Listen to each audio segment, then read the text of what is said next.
կապը մնացել է սոսկ զանգի եւ ինտերնետի համատեքստում, թե շատ ավելին է։ Հեռահաղորդակցությունը դարձել է մարդու կյանքից անբաժանելի մի մաս։ Ինքը կարող է խռովի ընկերներից, ընտանիքի անդամներից, բայց չի կարող խռովի կապից։ Ոչ միայն տեխնոլոգիական այսպես հնարավորություն է, այլ նաեւ սոցիալական նշանակություն ունի։ Ցանկացած տնտեսություն առանց հեռահաղորդակցության ենթակառուցվածքը ինքը չի կարող գործել, դա անցյալում է արդեն։ Տեսանելի են նաեւ վերջին տարիներին Ucom ընկերության զարգացման, առաջխաղացման ծրագրերը։ Մենք միշտ պետք է մտածենք բաժանորդի մասին, մտածենք թե ինչ կարող ենք անել, որ բաժանորդը միշտ գոհս կա, լավս կա, հեռավոր սարերի վրա հովիվը իրավունք ունի ցանային ծառայություններից օգտվի։ Ինչ պետք է անեն մարզերը, որպեսզի սպառողից տեխնոլոգիական ոլորտում նաեւ լինեն արտադրողներ։ Նախաձեռնող, բայց մի քիչ ավելի կամեցող նախաձեռնող։ Կարելի ասել, որ Ucom-ը որակյալ կապի հնարավորություններ է ստեղծում ինչպես շարժական ինտերնետի դեպքում, այնպես էլ ֆիքսված։ Իրենք իրար լրացնում են, չեն մրցում։ Ինչ ասել է 5G, հնարավորություն կտա, որ ավելի տվյալները ավելի արագ ձևով փոխանցվեն, քան 4G-ն։ Արհեստական բանականությունը ինչ դեր է խաղում ձեր ընկերության համար։ Արհեստական բանականությունից չվախենան։ Կարող է որոշ տարիներ հետո ինքը դառնա հին։ Արդեն ուրիշ նորություն լինի ու այդ նորության մասին սկսենք խոսել։ Որն է Ucom-ի առաքելությունը։ Անել ամեն ինչ հանուն միջավայրի զարգացման, հասարակության բանական զարգացման, հնարավորությունների ստեղծման համար, տնտեսության ուժեղացման համար եւ ամենակարևորը մեր երկրի ուժեղացման համար։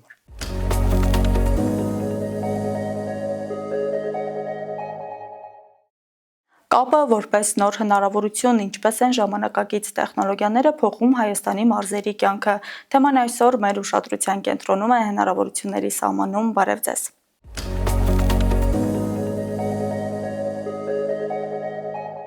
Տաղավարում իմ հյուրը Ucom-ի գլխավոր տնօրեն Ռալֆ Երիկյանն է։ Բարև ձեզ, պարոն Երիկյան։ Բարև ձեզ։ Շնորհակալ եմ, որ ընդունել եք մեր հրավերը։ Ձեզ եմ շնորհակալ։ Պարոն Երիկյան, տեսեք, ժամանակակից կապը դարձել է մարդկանց առօրյայի, այսպես աշխատանքի, հանգստի, բիզնեսի անբաժան մասը, ինչի մասին է սա խոսում եւ ինչ է կարծում այս համատեքստում կապը մնացել է սոսկ զանգի եւ ինտերնետի համատեքստում, թե շատ ավելին է։ Չէ, կապը դարձել է կամ ավելի ճիշտ հեռահաղորդակցությունը դարձել է մարդու կյանքից անբաժանելի մի մաս։ Ինքը կարող է խռովի ընկերներից, ընտանիքի անդամներից, բայց չի կարող խռովի կապից։ Ոնց որ դիտվածինի նման պետք է կապը մարդու համար, որ ինքը կապը պահի ոչ թե հարազատների հետ, այլ երկրակունթի հետ, աշխարհի զարգացումների հետ, որտեղ կապը միայն սովորական զանգ չի, ինքը ենթակառուցվածք է, որ հնարավորություն է տալիս, որ այդ ենթակառուցվածքի միջոցով մարդ դառնա հասանելի այն առումով, որ անձնական կյանքի զարգացման ուղղությամբ, կրթության ուղղությամբ, տարբեր, այսպես ասած, ոլորտների ուղղությամբ եւ ինչ խոսք, եթե մարդ ուզում է նոր աշխատանքա միջավայր ստեղծի կամ բիզնես ստեղծի, արդեն այդ ենթակառուցվածքն է, որ կարևոր դեր է խաղում, որ ինքը կարողանում է առաջ գնալ։ Այնքան էական կարևորություն սկսեց կրել հեռահաղորդակցության ենթակառուցվածքները, որ ինքը դարձել է ոչ թե միայն կարևոր, ոչ թե միայն վստահելի, այլ այն հենարանը, որ առանց դրան կյանքում առաջ չեն կարող գնալ։ Ոստի կարող ենք ասել, որ դրանից ելնելով կապը ոչ միայն տեխնոլոգիական այսպես հնարավորություն է, այլ նաև սոցիալական նշանակություն ունի, եւ եթե այո, ինչպես են գործում այդ սոցիալական նշանակությունները։ Կապը մի կողմից տեխնոլոգիա է, մյուս կողմից տնտեսության մեջ ուժեղ գործոն է, մյուս կողմից սոցիալական է, մյուս կողմից հոգեբանություն է, ամեն ինչ կարող է ասվի, որովհետև այսօր, երբ որ մենք խոսում ենք հեռավար աշխատանքի մասին, կապը պետք է, եւ որ ուզում ենք հեռավար ձևով ինչ-որ վիրահատությունի հետևենք կամ թեկուզ համապատասխան տեխնոլոգիաներ օգտագործելով վիրահատություն անել, ենթակառուցվածքը հեռահաղորդակցության պետք է։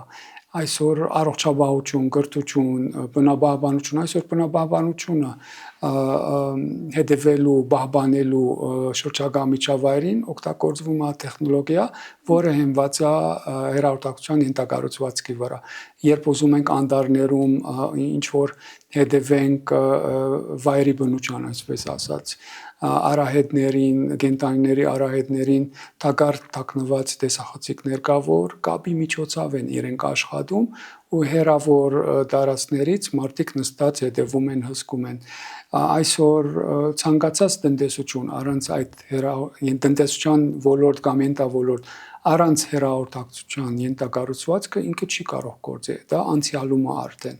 Ու ինչքան առաջ ենք գնում, ինչքան տեխնոլոգիան զարգանում է, ինչքան մենք հեռահաղորդակցության ոլորտի գործընկեր մրցակիցները անում ենք ամեն ինչ, որ դա ներդրենք Հայաստանում, որովհետև դա պետք է հասանելի լինի յուրաքանչյուր հայրենակցի, էլ թե չեմ ասում, երբ որ օտար երկրացին այցելում է, ինքը երբեմն գալիս է ուրախ հբար թե իրենց երկրում ու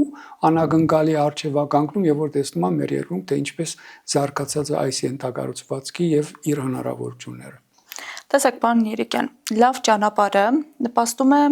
օրինակ մայրաքաղաքից մեր մարզ հասնելու ժամանակի կրճատմանը։ Լավ կապը նպաստում է, որպեսզի այդ կապը լինի ավելի մոտիկ, քան սովորական ճանապարհի դեպքում է։ Այս պարագայում ինչպես է լավ եւ որակյալ կապը, նախ ինչ ասել է նաեւ որակյալ կապ, նպաստում նաեւ միջմարզային համագործակցություններին ու միջազգային համագործակցություններին եւ ինչպիսի պոտենցիալ ունի Հայաստանը այդ համատեքստում։ Սկսենք որակյալ կապից։ Որակյալ կապը միայն զանգ կատարելը չէ, կամ միայն ինչ որ ինտերնետի էջեր դերտել չէ։ Որակյալ կապը նշանակում է հասանելիություն, որակյալ կապը նշանակում է, որ ինքը պետք է ունենա համապատասխան որակը, ոչ թե մի բահ որակը լավ լինում է, մի բահ որակը վատ լինում է կամ անկում է լինում։ Այո, դեղի ունենում են ենթակառուցվածքի վրա վտարներ, որոնք պատճառում են ժամանակավոր ինչ որ անսարկություն, որը բերում է որակի անկման։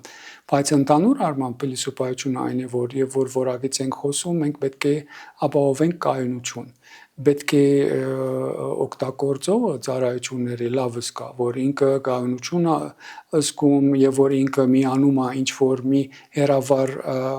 տարածքում գտնվող մարդկանց հետ օգտագործելով այդ ենթակառուցվածքը, չպիտի տատանվի խափանումներ, չպիտի լինի ու դա բերում է որակի։ Սպասարկումը, որ գալիս է ենթակառուցվածքի հետ զուգահեռ, սպասարկումն ալ պետք է լինի բաժանորդի հետ։ Մենք միշտ պետք է մտածենք բաժանորդի մասին, մտածենք թե ինչ կարող ենք անել, որ բաժանորդը միշտ գոհը զգա, լավը զգա,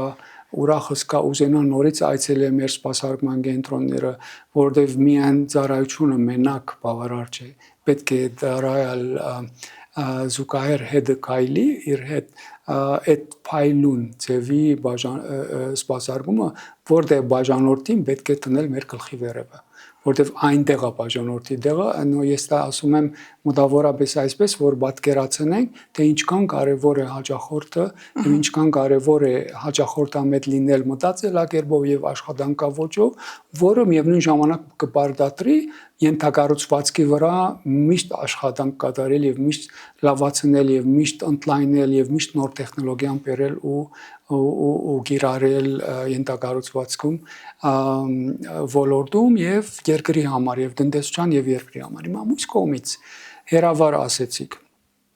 Այստեղ դժբախտաբար մեր երկրում շատերը կարծում են տեխնոլոգիայի կենտրոն, տեխնոլոգիա, հեռահաղորդակցություն, Երևան ու վերջ, բայց չէ։ Աշխարհը ու կյանքը չի սկսում Երևանից ու վերջանում Երևանում։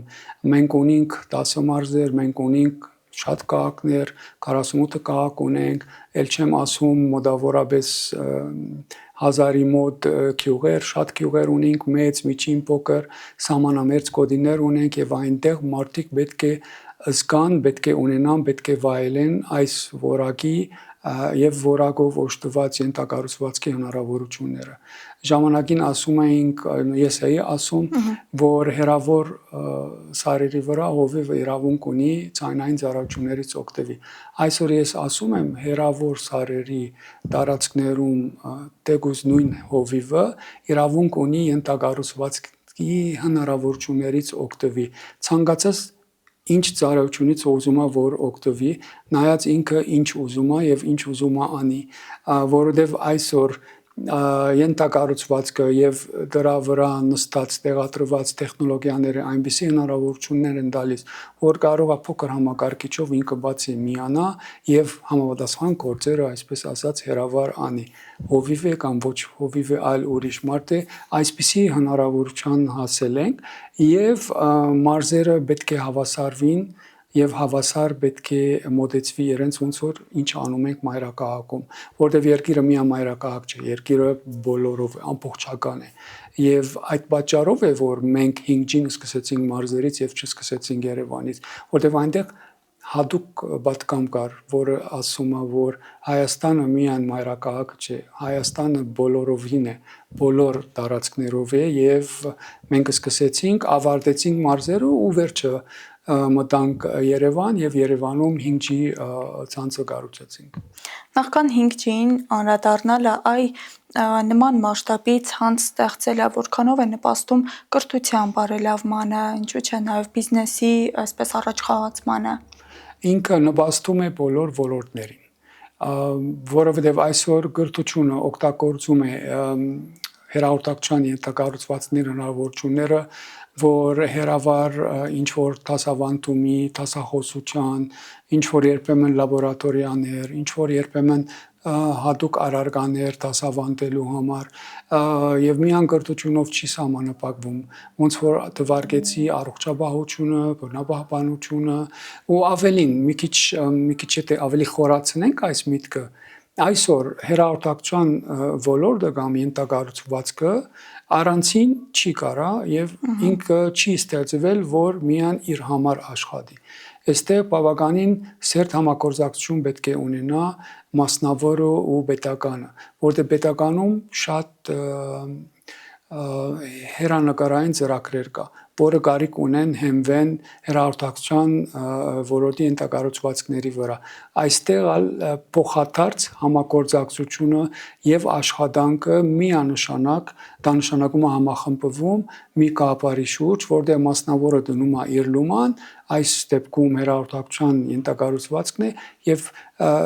պետականը դնում է իր միտքը, իր կարողությունը եւ իր լուման ու հաջողության հասցնում ենք ինչ որ մի ծրագիր կամ ծրագրեր։ Եվ դրա համար է որ խոսում ենք առողջապահական ոլորտի մասին, առողջապահությունում կա մասնավորը եւ կա պետականը եւ կա հեռահաղորդակցությունը, միասին կարող են աշխատել եւ միասին կարող են ավելի օգուտ տալ, նույնալ կրթության ոլորտում, նույնալ բարձր տեխնոլոգիաների ոլորտում, նույնալ շրջակա միջավայրի բնապահպանության ոլորտում եւ այսպես օրինակները շատ են։ Այսօր հեռահաղորդակցությունը ոչ թե մարդու կյանքից անբաժանելի մաս է դարձել, այլ ընդհանուր առմամբ հասարակությունում, տնտեսությունում, արդյունաբերությունում ամենտեղ այս ենթակառուցվածքը բավականին ռազմավարական, բարձր ռազմավարական նշանակության դեր է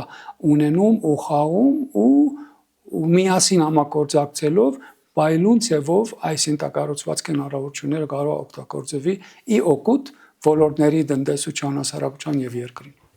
Պարոն Երիկյան, տեսանելի են նաև վերջին տարիներին Ucom ընկերության զարգացման, առաջխաղացման ծրագրերը, ինչ ծրագրեր են իրականացվում, ինչ նպատակներով եւ ձեր նշած շղթայական համագործակցության առանցքում ինչ դեր կարող է ունենալ Ucom-ը։ Ucom-ը պատասխանատու ընկերություն է, Ucom-ը հայկական ընկերություն է։ Ucom-ը չի կարող աշխատի ու գործի առանց կամ անտեսելով իր միջավայրը։ Միջավայր նկատի ունիմ ներքին միջավայրը, որը աշխատանքային խոշոր ընտանիքն է եւ արտաքին միջավայրը, որ հասարակությունն է եւ տնտեսությունն է եւ երկիրն է։ Դրա համար Ucom-ը միշտ հաշվի առնում է, միշտ հոգում է, միշտ իր ռազմավարությունում տեսիլքներում միշտ տեղ է գտնում այս ինչ որ ես թվարկեցի եւ այդ պատճառով է որ մենք միշտ շարունակում ենք վերազինել, զարգացնել մեր հեռահաղորդակցության ենթակառուցվածքի տարբեր ուղղությունները, լինի շարժական կապ, լինի ֆիքսդ կապ, լինի հեռուստատեսություն, լինի այն ինչ կա հեռահաղորդակցության այսպես աշխարհում եւ զուգահեռաբար առաջ ենք տանում սոցիալական պատասխանատվությունը, որտեղ մենք չենք կարող անդարբեր գտնվել մեր ժողովրդից։ Մենք չենք կարող ավելի այսպես ճշգրիտ անդարբեր գտնվենք մեր բաժանորդներից։ Բաժանորդները օգտվում են մեր ծառայությունից, մենք նվազագույնը պետք է ասենք շնորհակալություն։ Եվ շնորհակալությունը չի լինում միայն խոսքով։ Լինում է ինչ-որ փոխադարձ ցերկ մեկնելով այն եկամուտը, որ մենք ստացանք, որ իրականացնենք մեր գործունեությունը, հոգանք մեր ծախսերը, մի մասը պետք է վերադարձնենք հասարակություն, իրականացնելով ինչ-որ տարբեր ծրագրեր, որոնք հոգում են ինչ-որ խնդիրներ կամ հարցեր հասարակությունում։ Մենք ընտրել ենք երկու ուղղություններ, մեկը տեխնոլոգիական կրթություն է, որը թիրախում կա պատանիները եւ սկսնակ երիտասարդները, որ փոքր տարիքից իրենց մտածելակերպը ավելի ճկուն դառնա, որովհետեւ աբակայում իրենք են վերցնելու ղեկը իրենց ձեռքում ու առաջ տանեն մեր տնտեսության տարբեր ճյուղերը կամ ոլորտները եւ մյուս ուղղությունը շրջակա միջավայրն է, կանաչ մտածելակերպն է, կանաչ փիլիսոփայությունն է, կանաչ ապրելակերպն է ու դա հոգում է ֆլորայի եւ ֆաունայի մասին ինքը մտածում է թե ինչ կարող է անել որ միշտ մեր շրջակա միջավայրը մաքուր լինի բնաբահբանությունը այսպես ասած այնպեսի մտահոգություն կա որ մենք անպայման ուզեցել ենք ու ունենում ենք այնտեղ ծրագրեր իրականացնում ենք որովհետեւ վաղվա օրը ավելի էկոլոգիական հավասարակշռված եւ մաքուր պետք է լինի այսօրվա օրից ու այնտեղ ալ մենք ներդրումներ իրականացնում ենք։ Այն որ էկոլոգիական խնդիրները մարտահրավեր են ամբողջ Հայաստանի համար փաստ է, բայց տեխնոլոգիական ոլորտում, եթե մասնավորացնենք Գյումրին ու Շիրակի մարզը ինչպիսի պոտենցիալ ունենք եւ ինչ պետք է անեն մարզերը, որպեսզի սպառողից տեխնոլոգիական ոլորտում նաեւ լինեն արտադրողներ, ինչ պայմաններ կան, նախապայմաններ կան։ Կարող է ճիշտ բառը նախահարցակ չի լինի, որ նախաձեռնող երևի։ Նախաձեռնող, բայց մի քիչ ավելի կամեցող նախաձեռնող։ Երբեմն ամաչում ենք, պետք է լինենք համացարկ նախաձեռնող, համարձակ կամեցող եւ առաջ գնացող ու անպայման մեր ձայնը պետք է լսելի դարձնենք։ Այսօր եթե ձայն չես հանում, մարդ չի լսում, ուրեմն նկատի չեն ունենա կամ ուշադրության կենտրոնում չես լինի։ Եվ միայն Գյումրին չէ, միայն Շիրակը չէ, բոլոր մարզերը ունին հնարավորություն այսօր, եւ որ յուքոմով մենք այցելում ենք բոլոր մարզերը ու հանդիպում ենք պատանիների ու երիտասարդների հետ եւ ավելի ավագ սերունդի հետ, զգում ենք ինչ ներուժ կա այնտեղ, ինչ հնարավորություն կա այնտեղ, բայց մի քիչ ամաչկոտ ներուժ է եւ ամաչկոտ մտածելակերպով օժտված դա լավ է։ Մի առումով դա դրական է ու լավ է, դա նշանակում է, որ այդ բարիությունը դեր կա։ Նշանակում է, որ դա թրագանություն է աբակայի համար, մեր երկրի համար։ Ընդամենը պետք է մի քիչ այդ կամեցողությունը կամ ուժեղակամքը, ինչպես ժողովրդական ասում են, կազ դուր առաջ գնալից, այդ կազը պետք է տանք ու առաջ գնանք ու անպայման ձայն բարձրացողին ուշադրություն դարձնող կլինի եւ լսող կլինի։ Երևի նաեւ ավելի համագործակցային լինել է, որովհետեւ միանշանակ միայն ներքին ռեսուրսներով կարծում եմ հնարավոր էլ չի լինի։ Այսօր մի ձեռքը մենակ չի կարող ծափահարել, պետք է երկու ձեռքով ծափահարենք, դրա համար համագործակցությունը պետք է սկիզբը ինչ որ մի համագործակցող, որ հնարավորություն կտա, առիթ կտա, կօգնի առաջին մի քանի քայլերը իրականացնի, բայց կարող է առաջին 1-2 փորձից չստացվի, եթե դա չստացվի, չի նշանակում, որ պետք է անցնվենք ու ասենք, չէ, մենք անբախտ ենք կամ չի լինում, այդպես չէ։ Մարդ կարող է 10 անգամ փորձել կամ 15 անգամ փորձել ու ցախողվի, բայց 16-րդ անգամից ստացվի, ու դա արդեն մեծ բան է։ Ոնց որ մեր երիտասարդ տարիներին մի անգամից մեր կարիերան չի կառուցվեցու։ Մի անգամից ես գլխավոր դնորեն չեմ եղել, անցել եմ երկար ճանապարհ, փոխել եմ տարբեր աշխատանքներ, կամաց աստիճանը կայլ արկայլ բարձրանալով հասել եմ ինչ որ միտեղ նույնն հնարավորությունները ինքը օրը բերում է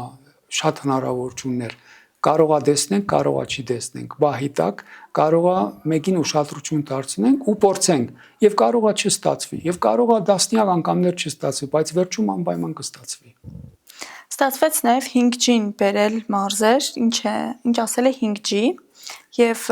դա ինչ հնարավորություններ է տալիս կապի տեսանկյունից։ 5-րդ ցերունդը կամ 5G-ն, անգլերենով 5 generation, 5th generation, նոր ենթակառուցվածք է հեռահաղորդակցության ենթակառուցվածքների աշխարհում, ինքը բերում է ոչ թե միայն արագություն կամ արագության մասին չէ խոսքը, այլ այն հնարավորությունները, որ տալիս է 5G-ն։ Մի քիչ իր հնարավորությունները ավելի են, որտեղ որ բիզնեսները արդյունաբերությունը, հեռավար աշխատանքը, տեխնոլոգիաներ կարող է միանան այս ցանցին ու ինքը հնարավորություն կտա, որ ավելի տվյալները ավելի արագ ձևով փոխանցվեն, քան 4G-ն։ Հիմա դա տեխնոլոգիական է, բայց սովորական օգտատերը չի զգալու երբեմն տարբերությունը իր հեռախոսի միջոցով։ Բայց եւ որ մենք խոսում ենք գործարանի մասին, եւ որ մենք խոսում ենք ինչ որ արդյունաբերության, ինչ որ մի ոլորտի մասին, ու եւ որ այս բոլոր հաստոցները, սարքավորումները ինչ որ կառավարվում են մի սենյակից, մի համակարգիչից, ու իրենք միացած են լինում մի ենթակառուցվածքի, որը նստած կլինի 5G ենթակառուցվածքի վրա, նա 5G-ն իրեն կարտարացնի այնտեղ։ Մի խոսքով ինքը ավելորդ հնարավորություն է տալիս, որ կարողանանք միացնել սարքավորումներ, ապահովելով ինչ որ համապատասխան արագություն, որը թույլ կտա տվյալներ փոխանցվի A կետից B կետ կամ G կետ։ Ինքը ավելի ճկուն է համեմատած նախորդ սերունդների տեխնոլոգիաների հետ։ Կարող ենք առանձնացնել իր արագությունը, հարմարավետությունը, կայունությունը, այո։ Հարմարավետություն, այո, արագություն, այո, կայունություն, այո, բայց բոլորը հարաբերական է, որովհետև ռադիոցանց է։ Ռադիոցանցը, եթե ծանրաբեռնվում է, ինչ որ տեղեր արագությունները կչանում են։ Եվ որ ռադիոցանցը հանգիստ է եւ մի կայանի տակ լեցված չեն շատ բաժանորդներ եւ շատ սարքավորումներ եւ շատ ինչ որ գործարանների, այսպես ասած, ճակերտավոր հաստոցներ եւ գործիքներ, ինքը հանգիստ է լինում հնարավորություն է տալիս ավելի արագ փոխանցվի տվյալները մի կետից մյուս կետ։ Բայց եւ որ շատ ենք միացնում, այդ փոխանցման միջոցները մի քիչ ծանրաբեռնվում են։ Տեխնիկականում չկա անսահմանափակ գոյություն։ Վերջավորության ֆիզիկա է, վերջավորության ֆիզիկական կտոր է, թողունակությունը ունի սահմանափակում, բայց այդ թողունակության շրջանակում ինքը ինչ կարող է անում է արագ ձևով։ Ու այս պատճառով է, որ մենք միշտ ուշադրություն դարձնում ենք ցանցին հետևում ենք եւ որ պետք է ավելացնում ենք համապատասխան թողունակություններ, որ ինքը կարողանա շարունակի սպասարկի օգտատերերին։ Կարելի ասել, որ Ucom-ը որակյալ կապի հնարավորություններ է ստեղծում ինչպես շարժական ինտերնետի դեպքում, այնպես էլ ֆիքսված։ Հիմա կարող ենք ասել, որ մեկը մյուսի հետ մրցակցության մեջ է կամ մեկի ֆոնին, օրինակ շարժական ինտերնետի ֆոնին ֆիքսված կապը որքանով է ակտուալ դառնում եւ եթե ակտուալ է, որտեղ է ակտուալ։ Իրենք իրար լրացնում են, չեն մրցում։ Շարժական կապը հնարավորություն է տալիս շարժվի մարդու հետ ցանկացած միջավայրում գտնվելից օգտագործի։ Իսկ ֆիքսված կապը ավելի ինքը մի տարածքում է, բայց ինքը հնարավորություն տալիս է, որ ավելի բարձր արագություններ, որի միջոցով մենք կարող ենք միացնել տնտեսության տարբեր ոլորտներ, այսպես ասած, կապել իրար հետ, եւ մենք չմոռանանք ֆիքսված եւ որ ասում ենք նորից անդրադառնում ենք հեռուստատեսության ծառայության ու որովհետև բոլորը իրար լրացնում են, մենք վերցրել ենք ու միացրել ենք ու ներկայացնում ենք այսօր փաթեթի առաջարկով։ Տարբեր փաթեթներ, տարբեր սակակներով ներառումները լինում են տարբեր, արագությունները տարբեր, րոպեները տարբեր, ինտերնետի գիգաբայթերը տարբեր, բայց որովհետև իրար լրացնում են, որովհետև բաժանորդը օրինակ տամ, հետևյալը կարող է դու նստած ինչ որ ֆիքս ինտերնետով հետևում եմ հեռուստա ընկերության վրա ինչ որ մի սերիայի, պետք է շտապ դուրս գամ։ Ես որ բաժանորդակրված եմ այդ ծրագրին, ես դուրս գալուց իմ շարժական հեռախոսով միանում եմ նույն հաշվի համարով եւ կարողանում եմ շարունակել, որտեղ որ ես թողեցի ու դնից դուրս եկա կամ գրասենյակի աշխատանքային գրասենյակից դուրս եկա, հեռախոսի վրա կարող եմ շարունակել։ Այսինքն իրար լրացնող տեխնոլոգիաներ են, հարմարություն են տալիս մեկը շարժական միջավայրում միշտ հասանելի լինել իր ցանկացած հնարավորություններին հասնելու համար, մյուսն էլ ինչ որ ամրակցված մի ֆիքս միջավայրում, որտեղ եւս հնարավորություններ տալիս է աշխատանքի տեղը կամ բնակելի տեղը կամ այն տեղը, որ ինքը երկար ժամանակ անցկացնում է այնտեղ։ Երևի ավելի բիզնեսի տեսանկյունից է ավելի։ Բիզնեսը եւ ոչ բիզնեսը, այսինքն որտեղ որ մտնում ենք ինչ որ մի տարածքում, մենք այնտեղ ժամերով, երկար ժամերով մնում ենք ու գա հնարավորություն ֆիքսված կապի, արդեն ինքը այդ միջոցա Wi-Fi կարող ենք սփռենք, մենք հեռուստատեսության ծրագրերի կարող ենք հետևենք, մենք ինտերնետից կարող ենք օգտվել, այնտեղ կարող ենք միանալ աշխարհի ցանկացած կետի ու հետևել իրադարձությունների, կարող ենք ժողովներ գումարել հեռավար այդ ֆիքսված ինտերնետով եւ կարող ենք ժամանակի սողության պատճառով օրինակ Skype-ով ենք միացել օֆիսից կամ դարբեր այսպես Google Talk կամ Zoom կամ WebEx կամ անունները շատ են Teams, Microsoft Teams եւ այլն կարող ենք դուրս գալուց միանանք հեռախոսով, արդեն այստեղ շարժականը փոխարինեց ֆիքսին։ Ու ճանապարհին ավտոյում նստած, իհարկե ոչ ավտո վարելու ժամանակ, այլ եթե ուրիշ մարդ վարում է ավտոն, մենք հեռախոսով շարունակենք մեր ժողովը շարժական իրավիճակում։ Այնուամենայնիվ նույն ճկունությամբ կարծում եմ շարունակվում են նաև Ucom-ի առաջիկա պլանները, հեռանկարները, որ են հասնում Ucom-ի պլանները եւ արդյոք մարզի համար ունենք առանձնացված նորություններ։ Մենք մեր ծրագրերը շարունակում ենք։ Մենք միշտ ունենում ենք ռազմավարություն, 3 տարվա ռազմավարություն, որ ամեն տարի ետ այցելում ենք ռազմավարությունը, վերանայում ենք, որտեղ տարվա ընթացքում փոփոխություններ տեղի ունենում է, ու մենք վերանայելուց հետո վերամշակում ենք այս ռազմավարությունը, որի արդյունքում ծնվում է բիզնես պլան եւ վերջը բյուջետ։ Եվ այդպես մենք շարժվում ենք, մենք միշտ ծրագրեր ունենք։ Մենք ունենալու ենք ծրագրեր իրականացնելու, որտեղ մենք վճռական դրամատրված ենք, որ ուզում ենք հատկացնել ամենայն լավը մեր սիրելի բաժանորդներին եւ հայրենակիցներին։ Մենք միայն մի ինչ որ տարածքի օպերատոր չենք, հեռուստացան օպերատոր չենք, մենք բոլոր Հայաստանի համար ենք, մենք բոլորի համար ենք եւ բոլորը մեզ համար մեր բաժանորդները եւ ոչ մեր բաժանորդները, որոնք երբեմն օգտվում են Ucom-ի հնարավորություններից, մենք իրենց համար ենք։ Ու այս մենք շարունակելու ենք աշխատել, բայց ինչ ծրագրեր ենք անելու, ես չեմ բացելու պակակցեր, որտեղ կա մրցակցություն, բայց ես կարող եմ ասել, որ ենթակառուցվածքի վրա լինի շարժական, լինի ֆիքս, մենք աշխատանքներ շարունակելու ենք իրականացնել, որովհետև այն բահը, որ կանգնում է աշխատանքը, ենթակառուցվածքը սկսում է հնանալ կամ մաշվել։ Մենք չպիտի թույլ տանք, մենք պետք է միշտ նորոգենք, պետք է միշտ նորը լինի, պետք է ցանկացած նոր տեխնոլոգիա աշխարհում որ կա, Հայաստանում պետք է դա տեղի ունենա։ Եվ կարծում եմ այս մտածելակերպում կիսվում են իմ հետ մրցակից գործընկերները, որտեղ մենք միասին հեռուստացության ոլորտը Հայաստանում տանում ենք առաջ։ Ու դրանով ուրախ ենք, դրանով հբարտ ենք, որովհետև մենք կարողանում ենք մեծ ուրախությամբ ասել, որ կարողացել ենք մեր երկիրը հեռուստացության կարդեսի վրա այնպիսի տեղում դնել, որ արդեն դարձել է տեսանելի աշխարհում, աշխարհի համար։ Դուք այս ոլորտում ամենակիչը մեկ քայլ առաջ եք սպառողից, որովհետև ստեղծում եք մի բան, որը սպառողը կիրառելու է, իր մաշկի վրա զգալու է հետո, բայց նորարարությունների այս ռիսկերի եւ հնարավորությունների ֆոնին արհեստական բանականությունը ինչ դեր է խաղում ձեր ընկերության համար եւ դուք դա օգտագործում եք որպես հնարավորություն, թե ձեր ընկերության համար եւս ռիսկ է օրինակ։ Չէ, ռիսկ չի։ Ես արիթ ուզում եմ օգտագործեմ ու ասեմ, որ արհեստական բանականությունից չվախենանք։ Նայենք իբրև թե ինքը գործիքակազմ է։ Ինչ որ մի հնարավորություն է, որ այսօր կա։ Կարող է որոշ տարիներ հետո ինքը դառնա հին։ Արդեն ուրիշ նորություն լինի ու այդ նորության մասին սկսենք խոսել։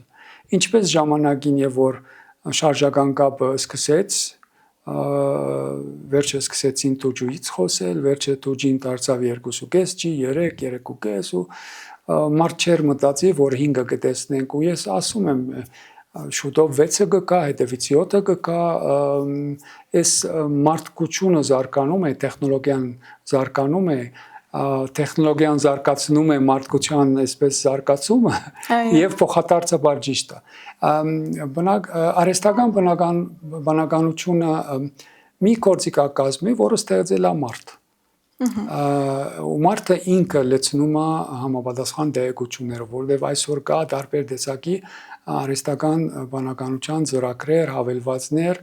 եւ ինչքան լցնում ես մեջը տեղեկություն, ինչքան ինքը գիտի, բայց կարող է շատ բաներ չի իմանում կամ չգիտի։ Բայց կա ինչ որ որոշ ծրագրեր կամ գործիքակազմեր, որոնք հեշտացնում են մեր կյանքը։ Այսօր եթե ինչ որ պիտի նստենք օրերով տվյալները հավաքենք ու մշակենք, որ վերլուծենք, որ վերջում ինչ որ մի արդյունքի հասնենք, ինքը կարող է 5 րոպեով կամ 1 րոպեով կամ 2 րոպեով դա վերլուծի արագ ու դա նշանակում է հեշտացրեց իմ կյանքը։ Միշտ դրականը նայենք։ Բայց ես այստեղ խորհուրդ եմ տալիս եւ որ շփվում ենք այս արհեստական բանականության ծրագրերի հավելվածների հետ, մեր ներքին տեղեկությունները չտնենք իրենց տրամադրության տակ։ Միշտ ընդհանրական մոտենանք։ Ավելի այսպես եթե օրինակ տամ, օրինակ գնացել եմ բժիշկի մոտ արյան անալիզա ուզել, որ ես հասկանամ այս արյան անալիզի արդյունքները ինչ է նշանակում, կարող է չեմ վստահում, որ բժիշկը էսա ասում կամ այն ասում, կարող է ես վերբերնեմ այդ արհեստական բանականության ինչ որ մի ծրագրի մեջ։ Ինքը վերլուծի ու վերջը կասի, որ դու իբրև մարդ ունես այս խնդիր, այն խնդիր, ճիշտ կլինի հետևես սրան նրան, ուտելիքների կամ ոչ ուտելիքների, սպասես սպորտով կամ քիչ սպասես կամ շատ սպասես եւ բայց եւ որ մենք սկանավորում ենք եւ վերբերնում ենք, ինքը տեսնում է մեր անունը, ասկանունը, ծննդյան թիվը եւ պետք է այդքանը, պետք չի։ Մենք ընդհակառակը կարող ենք մի բաժինը նկարենք, առանց ցույց տալու ընդհանուր անալիզը ու վերբերնենք ու ասենք, եթե մարդ ունի այսպիսի արդյունքներ, արյան անալիզ, ինչ է կարծում, ինչ խորհուրդ կարող եք տալ։ Մի քիչ ուշադիր մոտենանք, որովհետև այսօր ցանկացած տեղեկություն, որ մտնում է արհեստական բանականության ու նման ինչ որ հավելվածների կամ ծրագրերի մեջ, ինքը պահվում է իրենց ճեմարաններում։ Ու մենք չգիտենք այդ պահված տեղեկությունները ուր է գնում, ով է օգտագործում, ում դեմ է օգտագործում, դրա համար մի քիչ ուշադիր պետք է մոտենալ 100% չի վստահել, բայց վստահել այն առումով, որ ինքը եթե կարող է ինչ որ հեշտացնի մեր կյանքը որոշ բաներ վերլուծելով, գործ անելով, թող անի, ինչի՞ չէ։ Բայց ինքը չի կարողանա թույլ չտանք կառավարի մեր կյանքը, որ ամեն ինչ այնտեղ չգնանք չբատմենք մեր տնային խնդիրները, պետք չի որ իրեն բատմենք կամ վերբերնենք, այսպես ասած, տվյալները այնտեղ, հատկապես բիզնեսներում, որովհետև բիզնեսների անցուդարձը չի պիտի իմանա, չի պետք է վերբերնել ու տեղադրել այդ հավելվածներում, որովհետև ինքը դառնում է ոչ ապահով ու այստեղ եւ որ մենք խոսում ենք կիբերանվտանգության մասին, կիբերանվտանգության մի անկույնն ալ միշտ զգուշացնում է ուշադիր լինել, ավելի ապահով օգտագործել, ինչից խուսափել, անվտանգ թող լինի, ու այստեղ դա մենք միշտ սովորացնում ենք մեր բադանիներին ու սկսնակ երիտասարդներին, այն ինչ ես պատմեցի այստեղ, երբեմն խոսելու ժամանակ ասում եմ, որ ինչից պետք է զգուշ լինել, ոնց ապահով ու անվտանգ պետք է օգտագործել այս թվային աշխարհում այսպիսի հնարավորությունները, որովհետև այսօր վտանգը ամեն անկյունից կարող է մեր կողմ նայում է ու մենք զգոն պետք է լինենք, ուշադիր պետք է լինել, պետք է միշտ մտածել նախքան ինչ որ մի կոճակ սեղմել կամ նախքան ինչ որ մի տվյալ վերբերնել կամ ինչ որ տվյալ փոխանցել։ Ամփոփելով, եթե վերադառնանք բիզնեսին, որն է, եթե փորձենք մեկ նախադասությամբ ձևակերպել, որն է Յուքոմի առաքելությունը, ինչ առաքելությամբ է նա աշխատում։ Անել ամեն ինչ մեր սիրելի հաճախորդներին եւ հայրենակիցներին, որ հեռուստացան ոլորտի ենթակառուցվածքը լինի իրենց տրամադրության տակ, հանուն միջավայրի զարգացման, հասարակության բանական զարգացման, հնարավորությունների ստեղծման համար, տնտեսության ուժեղացման համար եւ ամենակարևորը մեր երկրի ուժեղացման համար։ Շնորհակալություն, պարոն Երիկյան, հետաքրքիր Շնորհակալություն զրույցի ձեզ։ համար։ Մերսի։ Իսկ ես մեր հետևորդներին եւ հեռուստադիտողին հիշեցնեմ, որ հնարավորությունների սահմանում զրուցում է Յուկոմի գլխավոր տնօրեն Ռալֆ Երիկյանի հետ կհանդիպենք։